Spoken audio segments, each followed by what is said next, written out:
Good afternoon. Welcome.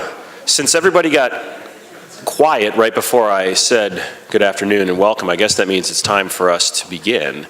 So this is a giant room, and I see that some folks have decided to sit in the back, and that's okay, but we would also welcome people to move up a little bit closer. We promise not to bite, spit, or throw anything at you. So we would invite folks to come forward a little bit, but if you want to sit in the back and email or be on your phone, so be it. I guess that's acceptable, Jason Peterson. So yes.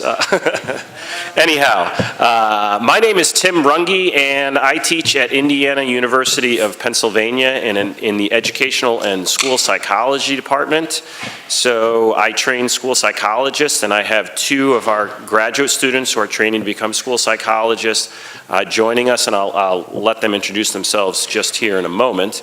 But I'm also a practitioner. I was a practitioner school psychologist in Mifflin County School District, and I ran into some of my former colleagues in Mifflin County School District earlier today, and it kind of sent me back memory lane a bit, because that was, wow, that was 20 years ago when I first started out as a rookie school psychologist. So we are here today to talk about multi-tiered systems of support for behavior, MTSS, Pbis, and how some of the data that we've been collecting over the last 10 years is demonstrating that you probably need to be implementing all three tiers of the model in order to get the outcomes that you hope to achieve. So hopefully you're here at the right session because you wanted to learn a little bit about that. But before we dive into what we wanted to discuss, I want to give an opportunity to my two graduate students, Kathleen and Rachel, to introduce themselves. So I'll let them do that. Hello, I'm Kathleen Ammerman. I'm going to be starting my third year in the School Psychology PhD program at IUP in a few weeks. And I've been working with Dr. Runge on some of this for the last 2 years that I've been in the program. Hello, I'm Rachel, and pretty much everything Kathleen said goes for me as well. I'm starting my third year in the School Psychology program, and I've been working with Dr. Runge on this project for 2 years. So. Yes. Okay. So what we wanted to do to kind of set the stage for Pbis, and we're going to walk you through a case study, but then we're also going to share with you some data about, in aggregate form, all schools in Pennsylvania that are implementing the three-tiered model. So there's going to be a lot of data that we're going to describe, and hopefully that doesn't bore you too terribly much. But we're kind of data, or at least I'm a data nerd, and I really enjoy the data. So hopefully you're here to see a little bit about that. But importantly also, the case study, I think, will illustrate how this work kind of happens within a three-tiered model at a particular school. So, but before we do that, I think Kathleen's going to just remind us about the three-tiered model, because Pbis as a comprehensive model is not just about teaching kids how to behave, having them practice that in the hallways, the cafegimatorium, and the hallways, and so forth, and then giving them tickets. Pbis, the three-tiered model, is a lot more than that. As Dr. Runge said, I'm going to walk you through, to start, kind of emphasizing that the comprehensiveness of the school-wide positive behavioral support. It's not just for all kids, but also for those kids that are having severe behavioral needs. This is also a model that can address those. Then we're going to walk through implementing these advanced tiers, those tier 2 and tier 3 supports, some instruments we use when implementing those, and then last we're going to get into the data and some outcomes we have from schools that are implementing all three tiers. So to remind you, school-wide Pbis is a comprehensive model. As Dr. Runge said, it's not just those universal supports you're providing to all students, but it is also a model in helping identify children who have significant behavioral needs and may need some extra help and may have tier 2 or tier 3 needs. At the tier 2 level, these are things like specialized group instruction for those that may need a little more help, and then at our highest level of intervention, some highly individualized and intensive behavioral interventions for those kids that really have the highest behavioral needs. So you've established tier 1. Now what? Although tier 1 is absolutely necessary, it is insufficient to maximize the gains that you can get from a full implementation of school-wide Pbis. So I have to emphasize that tier 1 is absolutely imperative as a base before you implement tiers 2 and 3. So we're really strong tier 1 implemented with fidelity is the base for moving on to these advanced tier assessments, interventions, and supports. Lastly, once you're in these advanced tiers, it's going to be vital that you have mechanisms to monitor how these tier 2 and tier 3 interventions are working. That way you know what's working, what's not, and when you need to modify or adapt some of these advanced tier interventions in order to really help these kids.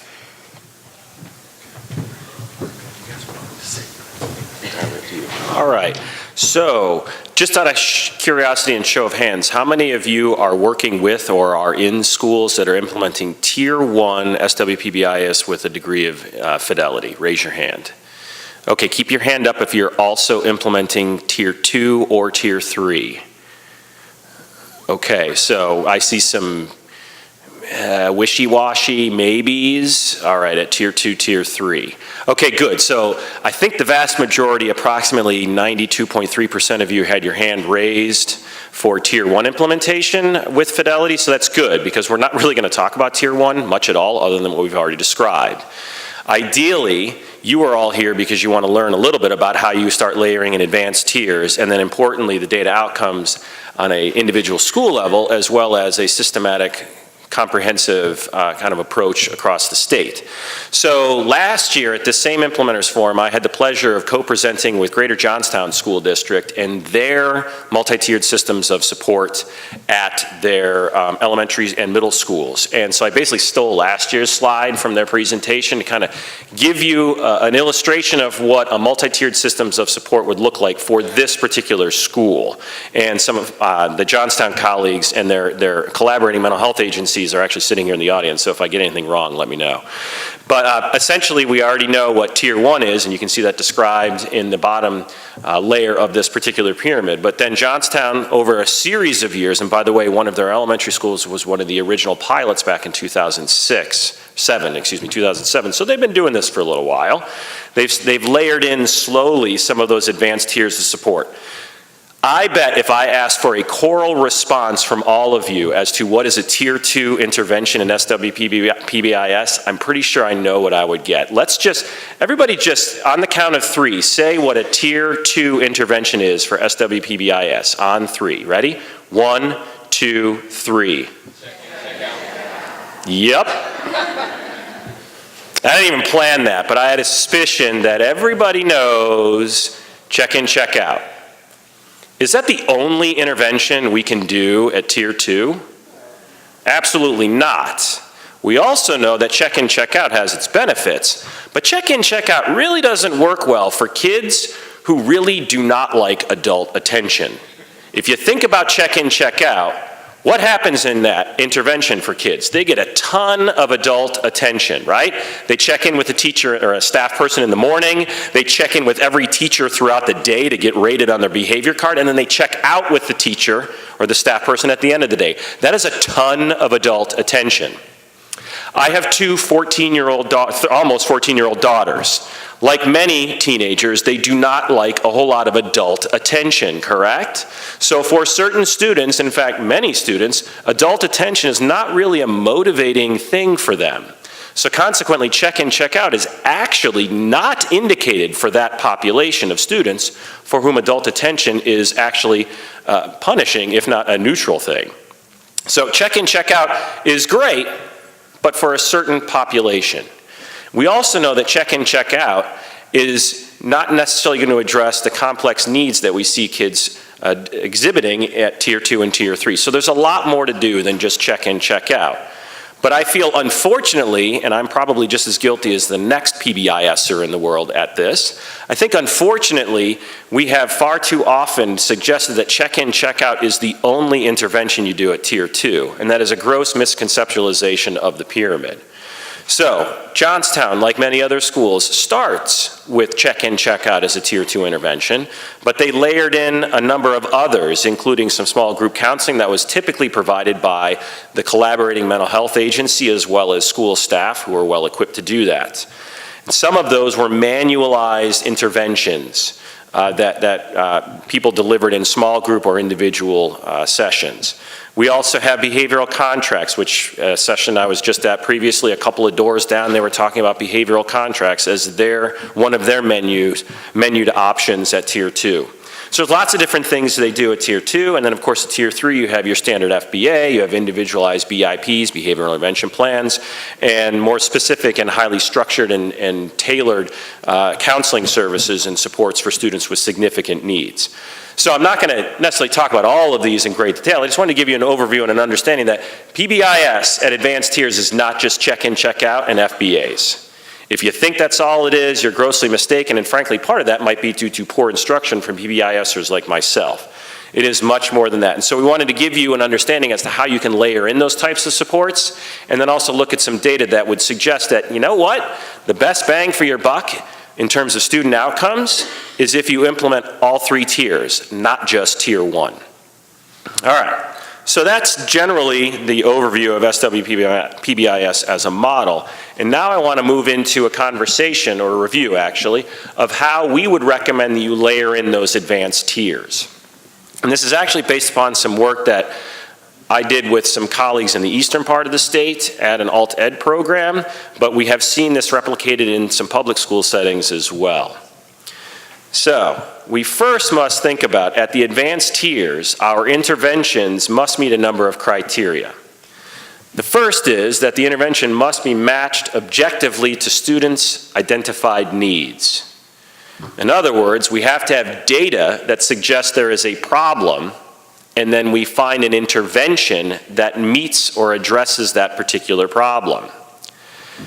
There is no reason to just necessarily pull off of a shelf a particular intervention unless, of course, students have demonstrated a need for that particular intervention. Subsequently, you will obviously need data to identify those problems. And unfortunately, the common data systems that we use at Tier 1 are good, they're sufficient, but they're not complete.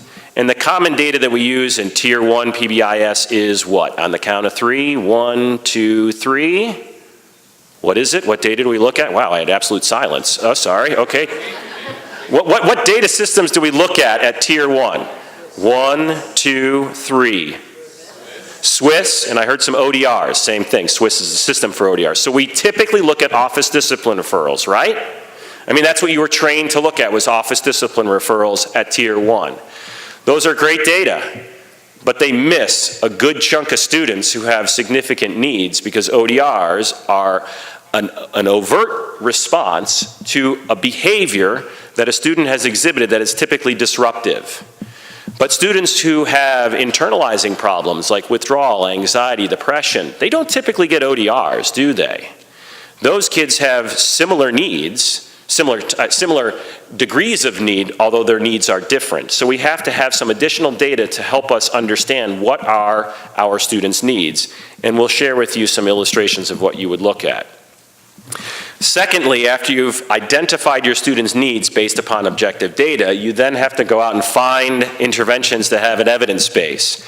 And the evidence base should not be sourced from Reader's Digest, Time Magazine, or anything that you necessarily read on a social media site. In particular, we would recommend that you access a couple of reputable registries of evidence-based interventions. So SAMHSA, the Substance Abuse Mental Health Services Administration, provides arguably one of the most comprehensive repositories of evidence-based mental and behavioral health interventions that you could layer in your advanced tiers. But that's not the only one, that's just one registry. Then, of course, you want to monitor the fidelity with which the intervention at the advanced tiers is being implemented and evaluate them for their efficacy. And you want to then figure out how do you go about sustaining those efforts. Because again, what we're finding in the data that we'll share with you toward the second half of this session is very clear. It suggests that really your most impactful outcomes for students comes when you implement all 3 tiers, not just Tier 1.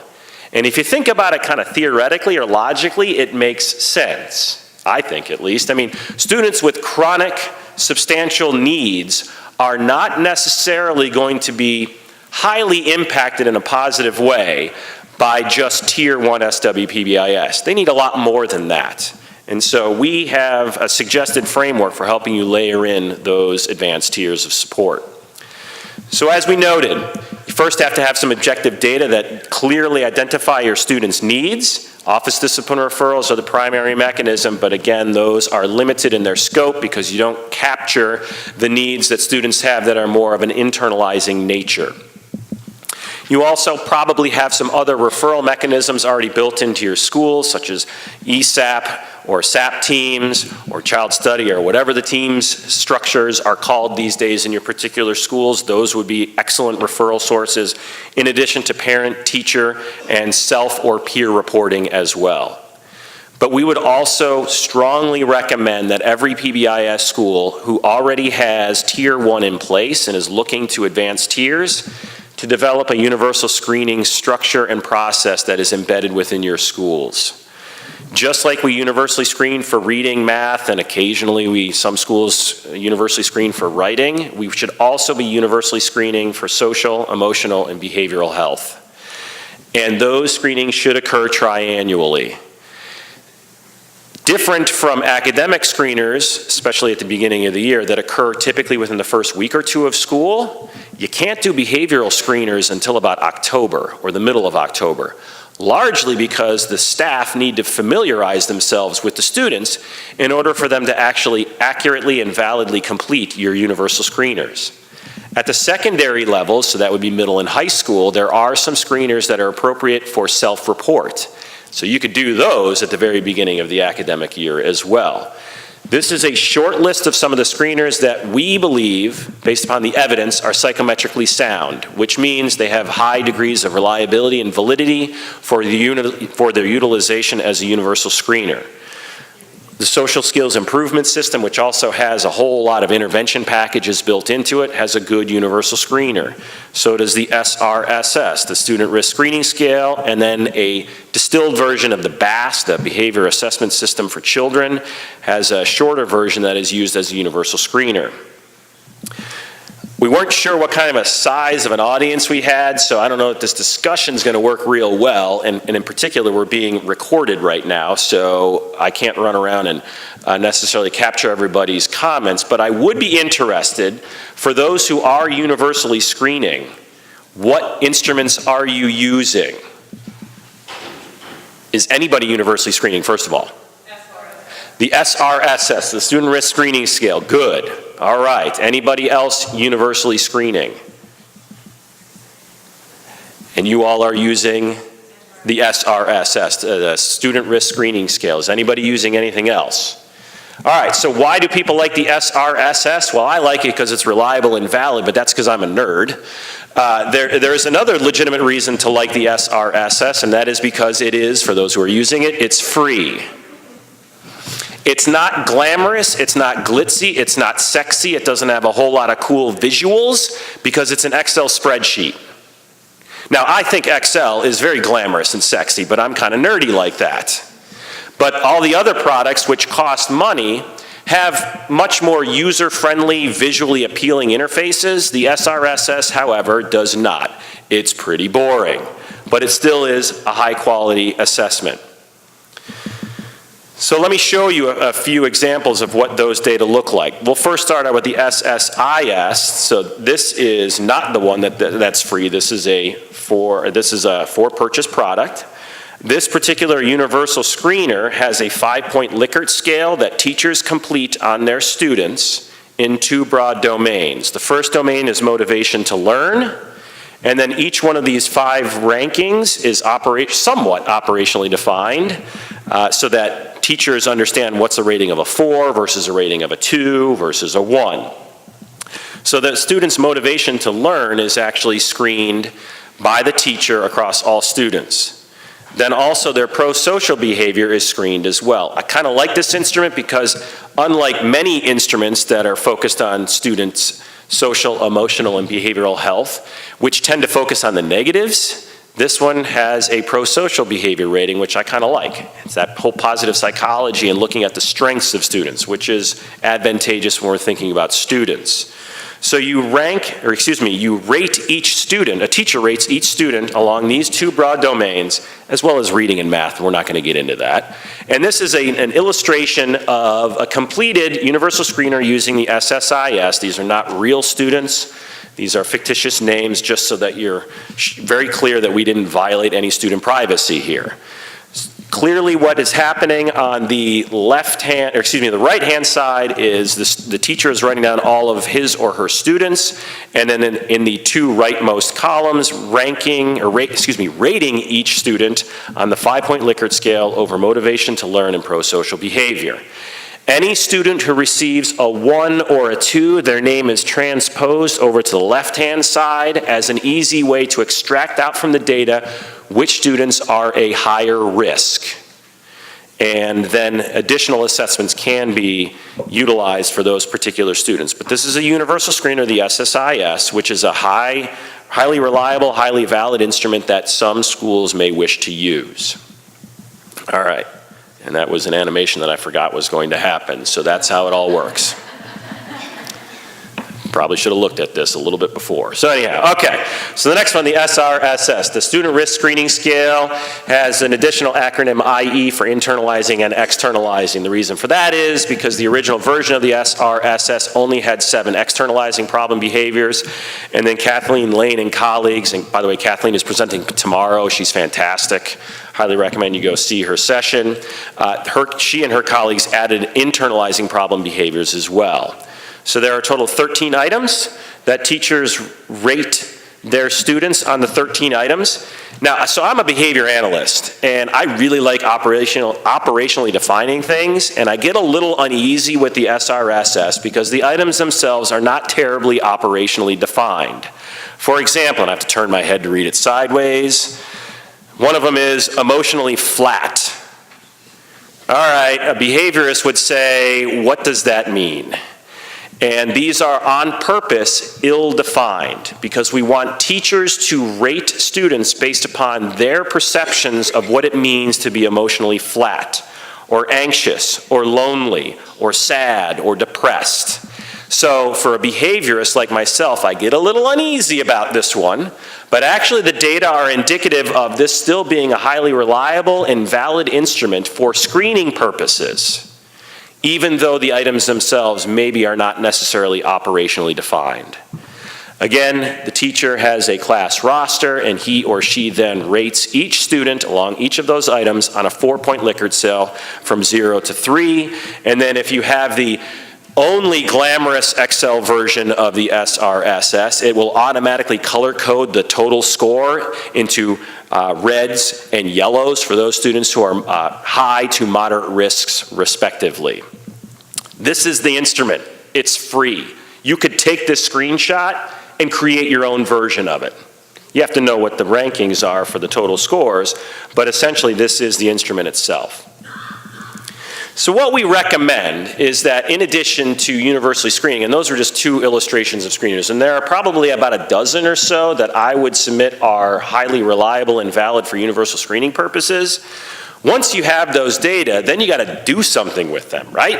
You can't just have a pile of data and not be responsive to those data. The challenge that we've noticed over the years is that schools have all these data. In fact, I would submit that schools are swimming in too much data, and they don't really capitalize on the data very well. So we would recommend that schools utilize a guidance tool that helps take those data and then inform practices that are layered in at the advanced tiers. And so what we have recommended over time has been a particular guidance tool, and I'm skipping ahead, called the Hexagon Tool. Show of hands, has anyone ever heard of this? Okay, so approximately 8.3% of the audience. All right, so the Hexagon Tool is another good one because it's free. And I don't know if we have the link for it, but if anybody is interested, you can just Google Hexagon Tool and you'll find it. Essentially what it is the tier 2 team that is spearheading the effort to layer in advanced tiers will consider any option for tier 2 and tier 3 supports. However, the only ones that actually get implemented are those that are highly ranked using the Hexagon Tool. So the Hexagon Tool asks raters, and that would be the core team that is spearheading advanced tiers of support, to rank What is the need for a particular intervention? What is the fit with our current initiatives? What is the evidence of the efficacy of that intervention? Our capacity to implement, our readiness to replicate it in other sites, and then also the available resources and supports to actually implement the intervention. This tool then is used by a core team to basically empirically establish what interventions are we going to layer in as Tier 2 and Tier 3, and which ones are we going to choose not to implement. This is a systematic process that walks teams through a more advanced way of thinking about what interventions are ripe for Tier 2 implementation in our schools and which ones are not.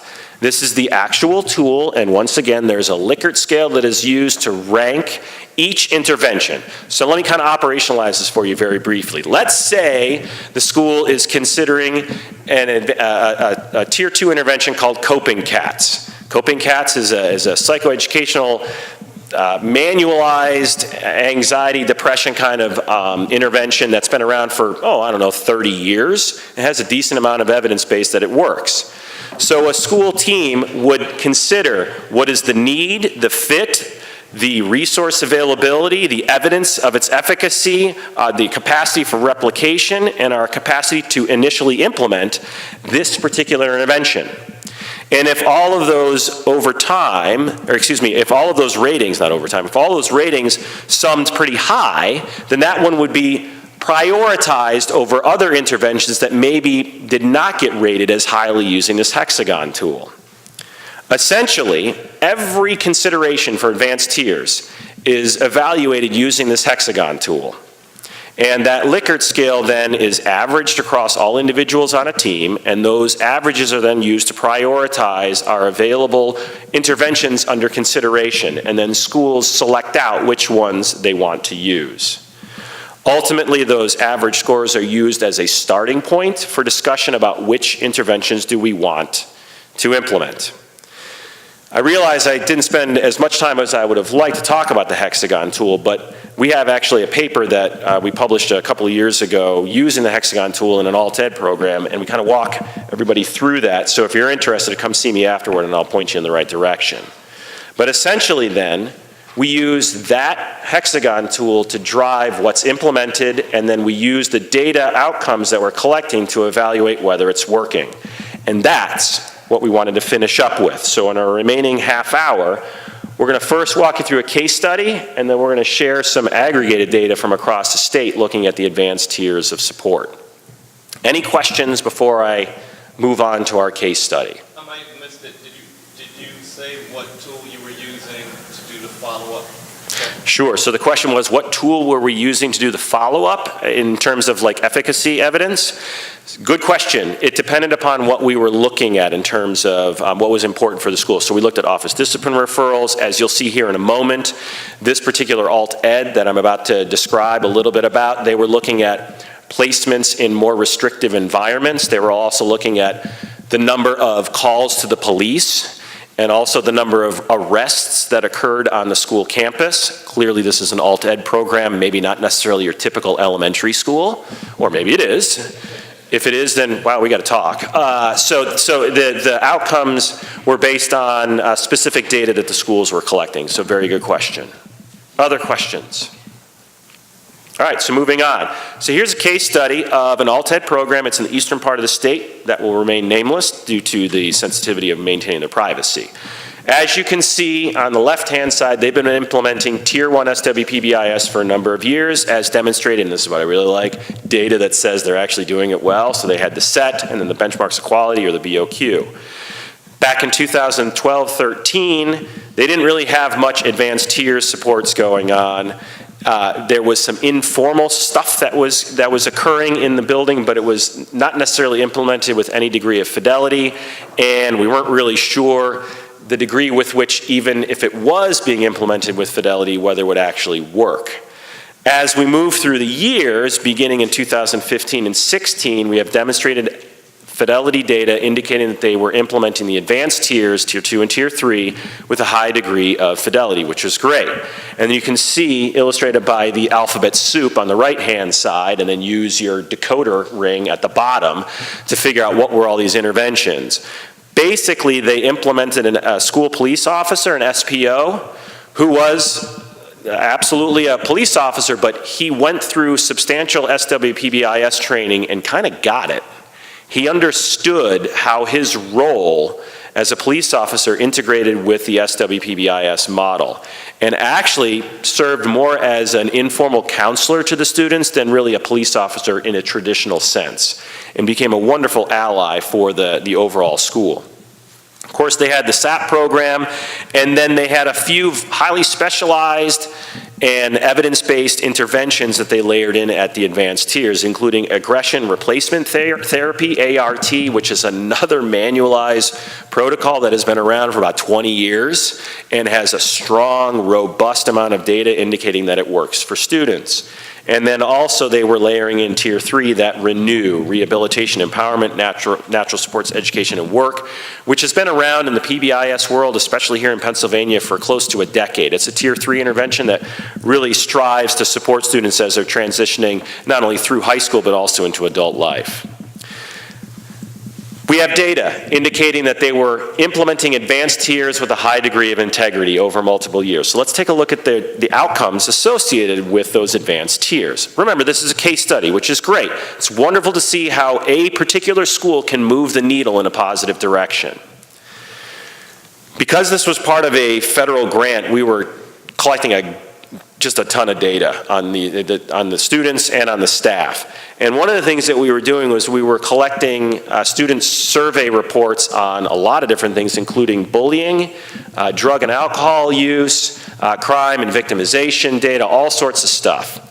And what we can see here in just a 1-year difference after they implemented advanced tiers of support, a dramatic reduction in self-reports of bullying behavior that occurred within the past year. Now these are not only more traditional bullying incidences, but also cyberbullying, because of course we know in this day and age, cyberbullying is on the rise. So I see a dramatic reduction in bullying behavior as reported by the students from this particular school. And that is associated with an increase in high fidelity tier 2, tier 3 supports. We can't say that it's a cause and effect relationship. We can only just say that they're associated, but at least there is an association that is in the preferred or desired direction. Of course, we're concerned about students' self-reports of suicidal ideation, and we see a dramatic reduction in self-reports of suicidal ideation as a consequence of those advanced tiers of support being layered in. So that was an encouraging finding as well. When we look at ODRs, because of course if you're a PBIS school you have to report ODR data, right? So this particular school had ODR data going back many, many years, and the 3 leftmost bars represent their ODR data when they were just implementing tier 1, and you can see that their rates were relatively high. Again, this is an alt-ed school, so try not to compare these data with your traditional public school K-12 program. The phase change line represents when they started implementing advanced tiers of support with a degree of fidelity, and their initial results in ODRs were rather encouraging. They dropped way down to 5.15 office discipline referrals per school day, which was great. Then in year 2 of implementation of advanced tiers, things went south. They went way up, and that was not an encouraging finding. But I also like sharing real data, and sometimes real data shows us things that aren't necessarily terribly encouraging.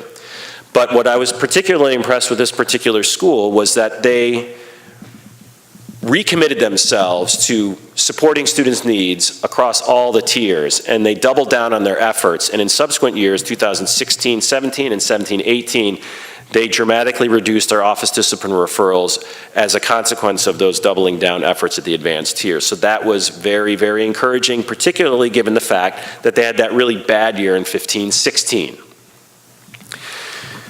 As part of this federal grant, we were also looking at disproportionate discipline, which was mentioned a little bit in our opening keynote, and I've heard in a couple of sessions today as well. These are data reflective of something referred to as a risk index. And a risk index just simply represents, whoa, that went out. And I think I kicked something. Oh, I guess you can't see any of those data.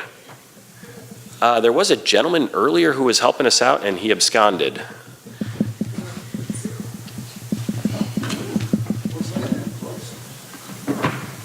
I don't know, we'll see. I just plugged something back in. I don't know if that did it. But anyhow, darn it. And I can't really describe this one because there's 10 bars, and it's kind of hard to describe the 10 bars. So I'll describe verbally how it all plays out. So risk indexes. Risk index is a metric that is used to describe the probability that a student from a particular group will receive some sort of an outcome compared to the same outcome for a different group of students. In other words, it's a way of describing the likelihood that a student from one group gets the same outcome as a student from another group. And these risk indexes are crude metrics that help us understand whether there is equity in outcomes for students. And in particular, this school, as a function of the product, as a function of this grant, was looking at disproportionate discipline of students of color. In other words, the likelihood that a student of color is going to be disciplined for the same behavior as their white peer. And we have lots of data nationally that strongly indicates that there is a great disproportionate discipline effect for students of color, particularly African American males, who are, by some estimates, 6 times as likely to be disciplined for the same behavior that a white male exhibits in schools. That's wrong.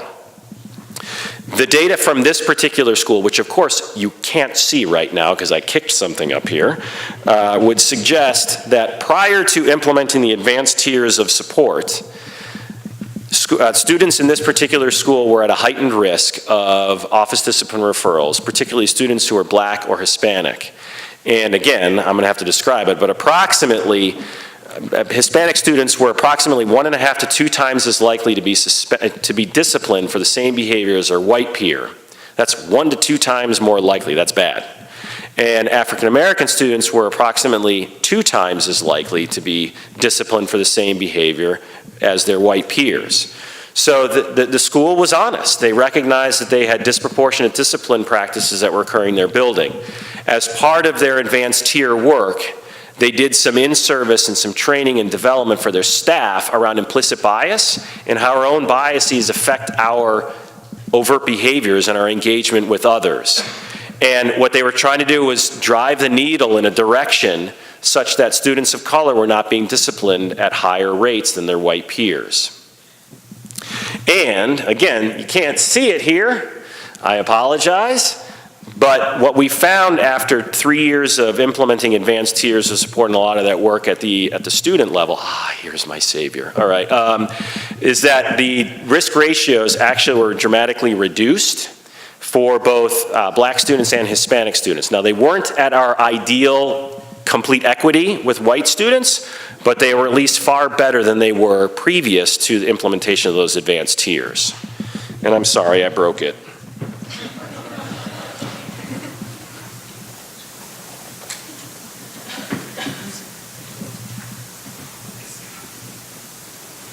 While he's doing that, I see Yes. on that first slide, the Hispanic result. There we go. Oh, thank you, thank you. And I will keep my distance from this podium. Sorry.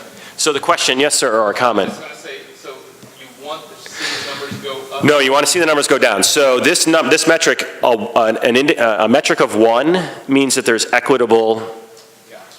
there's equity of outcomes. So ideally, a metric of 1 or actually lower. So a metric lower than 1 means that white kids are being disciplined more than the other groups. So you want it to be at least 1 or below. Now there's no rule of thumb as to what's considered too bad of a risk index, but I think we all would agree that if you're 2 times as likely for an outcome, that's probably not good, right? And nationally, what we know is that for some groups, especially African American males, you're up to 6 times as likely of being disciplined for the same behavior as your white counterparts.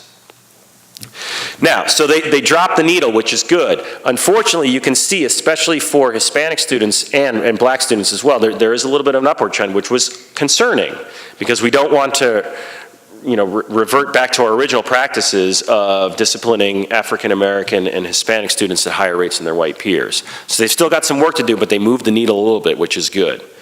And then lastly, this particular school, since it's alt-ed, they wanted to look at the number of students who were moved to more restrictive placements. And since it's alt-ed, the more restrictive placements are really restrictive, as you can see on the right-hand side, like detention centers, residential treatment facilities, psychiatric hospitals, and so forth. So that's pretty restrictive, right?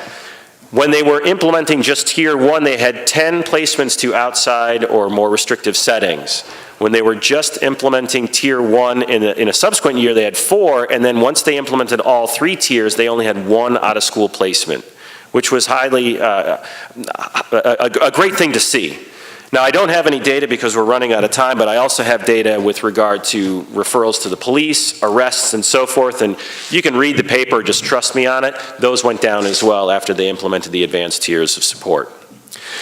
What we know fundamentally is that for this particular school, once they systematically layered in evidence-based advanced tiers of support, they saw the outcomes that they hoped to achieve, although they still have some work to do.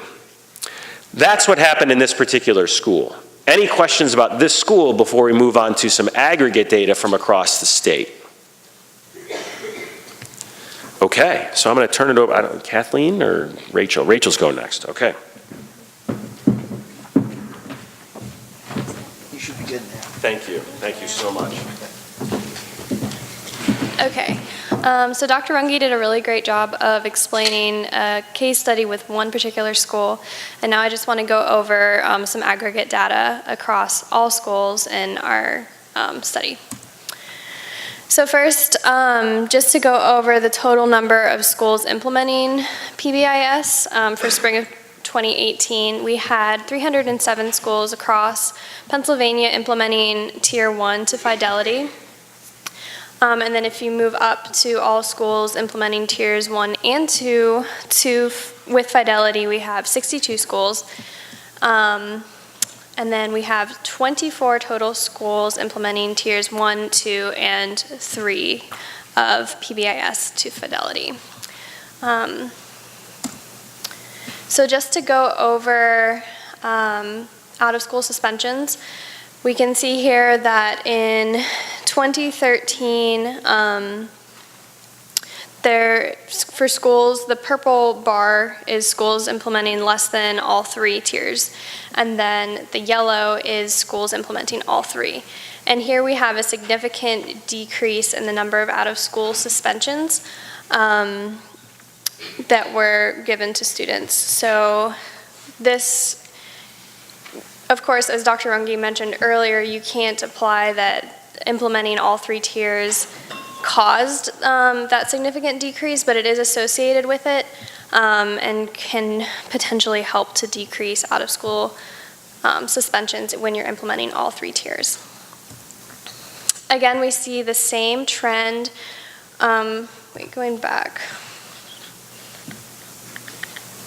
Oh, this is out-of-school placements, and we saw this as well with the alternative school case study that Dr. Runge went over, but this is for all schools, and again, we see a significant decrease in out-of-school placements for students, for schools that were implementing all 3 tiers of PBIS. And then this is out-of-school placements for students with emotional disturbance. And again, there's a significant decrease in out-of-school placements for these students. So overall, just from this aggregate data, we can see that implementing all 3 tiers of PBIS as opposed to just 1 or even just 1 or 2 makes a big positive impact in the school outcomes for students. So I'm just going to turn it back over to Dr. Runge. Thank you. So ultimately what we're seeing in these data is what we would hope to see, and that is comprehensive three-tiered model of SWPBIS results in greater benefits for students when it comes to out-of-school suspensions, out-of-school placements, and out-of-school for all students, and out-of-school placements for students with emotional disturbance. I guess the take-home message here is if you're going to do SWPBIS at all, make sure you do the whole model. Don't just do tier 1, because you're going to get far better outcomes when you implement all tiers of support. Now, what we don't have here, because we didn't know how much time we'd have, was an analysis. We looked at office discipline referrals, and interestingly enough, office discipline referrals were not meaningfully different for schools that were implementing just tier 1 versus schools that are implementing all the tiers, which was kind of a head scratcher for us. We thought, well, wait a minute, we would kind of expect, or at least hope, that schools implementing all 3 tiers of the model would demonstrate substantially lower office discipline referrals than just schools who are implementing tier 1. But the data aren't necessarily indicating that.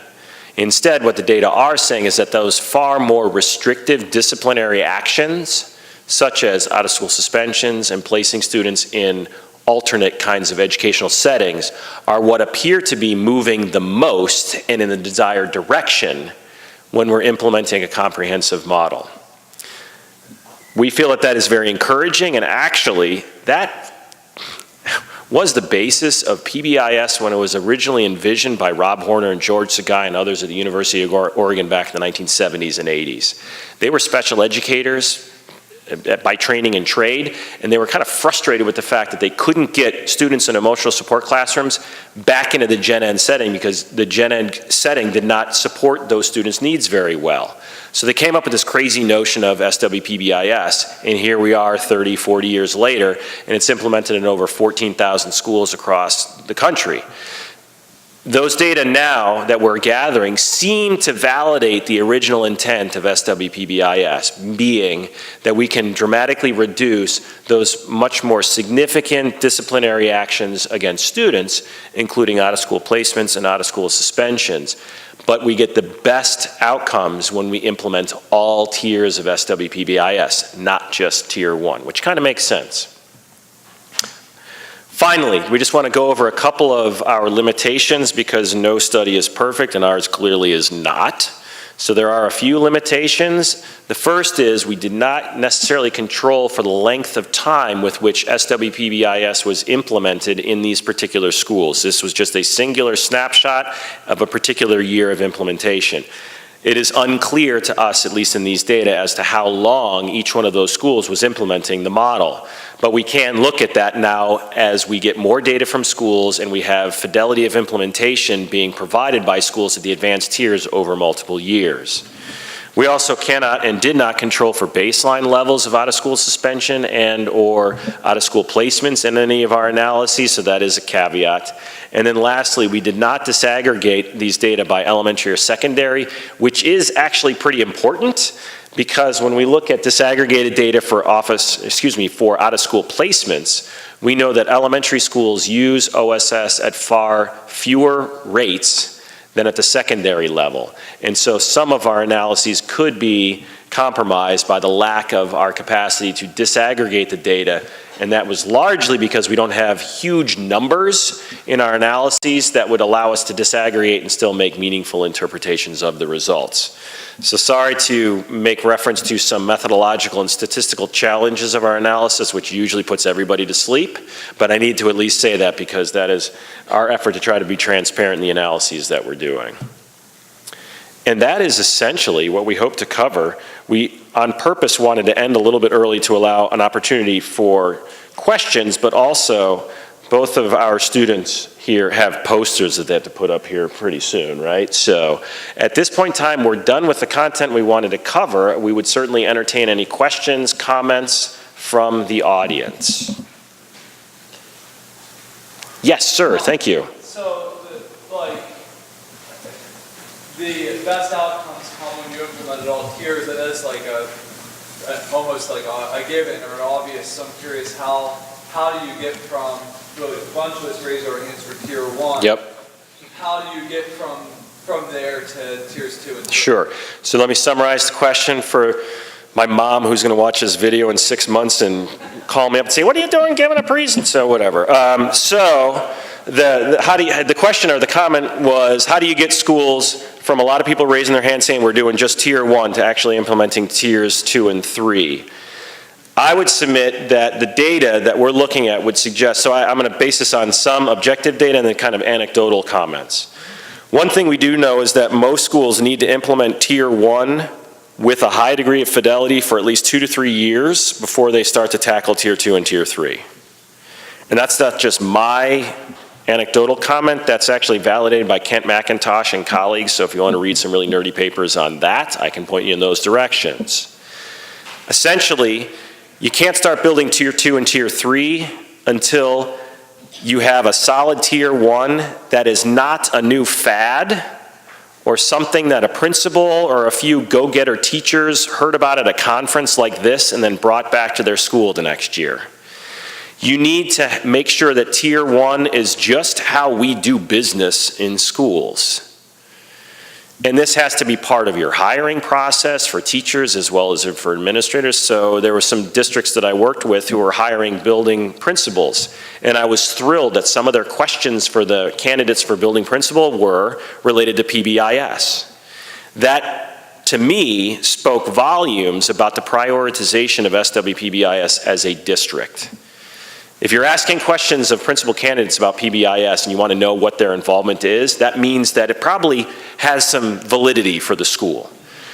We would really like to see schools implementing tier 1 for at least 2 to 3 years, because then it just becomes your standard operating procedure. It's just how we teach kids, right? Once you've got that nailed down, then you start to tackle advanced tiers. And we would recommend using that Hexagon tool to kind of guide your decision making around what are we going to do. Otherwise, if you don't use the Hexagon tool or something like it, you're going to fall into the trap of doing just check-in, check-out and thinking that's going to solve the world's problems. It isn't. You need far more than that. I also think, and I'm looking to our mental health partners that are collaborating with one of the schools that I've been working with for, 11, 12 years, you need to have your mental health partners at the table from the very beginning, because they have the expertise that most schools don't have, and frankly, most schools don't have the resources either. It's the very rare school that actually has leftover money that they can go hire mental health professionals to work in schools. I would also submit that every school has a school psychologist and has a school counselor, at least at the secondary level, because at least in Pennsylvania they're mandated at the secondary level. Get those people to do mental health work. They're trained to do it. So get your school psychs to drop their test kits and let them go with the dodo bird and move to more personally, sorry, I'm gonna get off my soapbox, encourage them to do some things that they were trained to do, but they don't otherwise get an opportunity to do that. So there are ways in which you can do that, to get school psychs and school counselors doing mental health work. And those are school district employees, and every school district has them. Capitalize on their expertise. It's a matter of rallying resources, both from within the school and external to the school, because you're gonna need people and resources to do this work at advanced tiers. We don't ask teachers to do it. They have enough on their plate. But capitalize on the internal and external capacities that you have available to really layer in that advanced work. And the way you go about doing that is with that Hexagon tool as a guiding framework. You were taking copious notes, so we can chat afterwards if you didn't get it all. I just kind of rambled, sorry. It's getting late in the afternoon. Other questions or comments? You have all been a fantastic audience. Because you've been so attentive, we're going to let you out early.